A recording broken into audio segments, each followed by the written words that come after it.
Alright, y'all. I got a stand-up paddleboard to get out on the water this spring. It was a bit windy and the water was choppy at Jordan Lake, but I'd never used a stand-up paddleboard before and I wanted to have some variety in conditions since I'm planning to use this in the intercoastal waterway this spring. As you can probably tell from the video, I wasn't keeping my eyes on the horizon at first, but I did have good reason. I wanted to practice in smoother water, but this area also had a number of fallen trees. Some of the branches were even poking out of the water a bit, and I didn't want to hit anything, but that did also make life a bit difficult at first.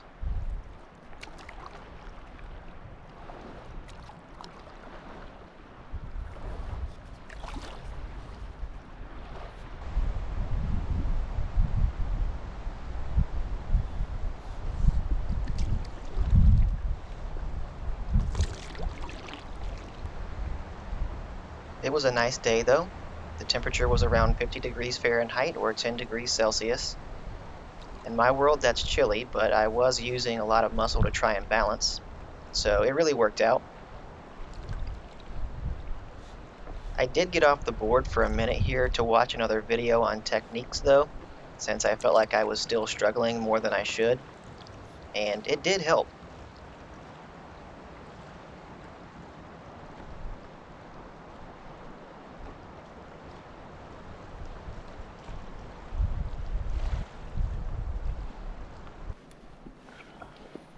I just needed to keep my feet spaced shoulder width apart and keep my eyes on the horizon.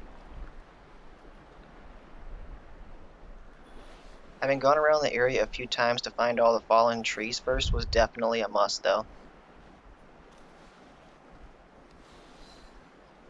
I did angle my feet outward a bit too, and that at least felt like it helped. In any case, I got better with time, and I never fell off the board, so I'd say mission accomplished for day one.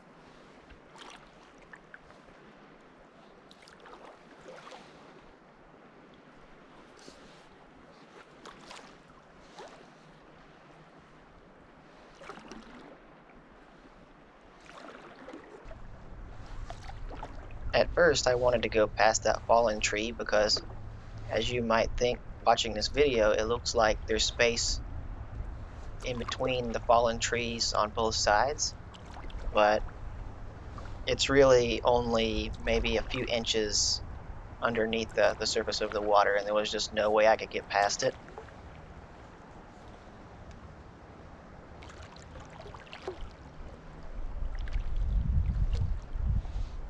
Also, in terms of fallen trees, like obviously some you can see above the water, but like if you look at that stump that's kind of on the right side of the screen there, it looks like it's just a little bit of stick sticking up out of the water or something, but that was actually like the base of a tree, and it ran towards the left, and there were still some branches on it that were kind of sticking up towards the surface. They didn't come out of the water, but they were definitely sticking high up enough that if I didn't steer clear of it, I could have bumped into them.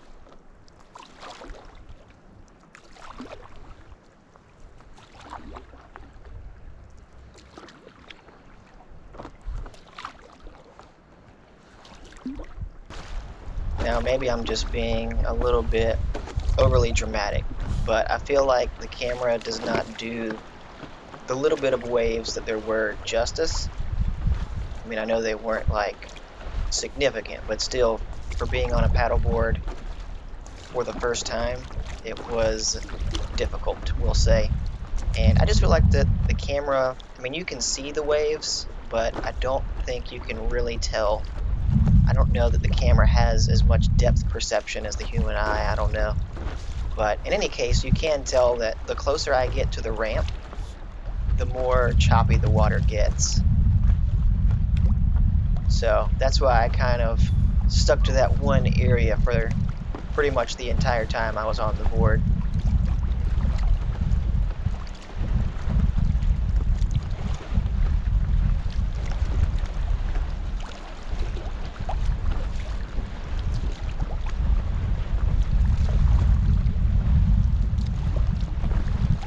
If you're thinking about getting an inflatable stand-up paddleboard though, I would say definitely go for it. once you get the board up to pressure, it's almost solid as far as you can tell. Now, when like these big, not big, big, but when these moderate sized little waves are hitting the board, you can feel a little bit that the board isn't completely solid, but I feel like that actually just works to your advantage.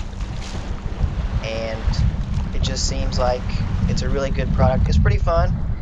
And I encourage anybody that's thinking about getting one to just go ahead and do it. It's very convenient. It was easy to put in my car. It was easy to pack up. The only difficult thing was inflating it and getting it all the way up to pressure, because that did take a solid 10 to 15 minutes. And it is a bit of a workout, but hey, who doesn't need a bit of a workout? Anyway, thanks for watching, and maybe I'll catch you on the next one.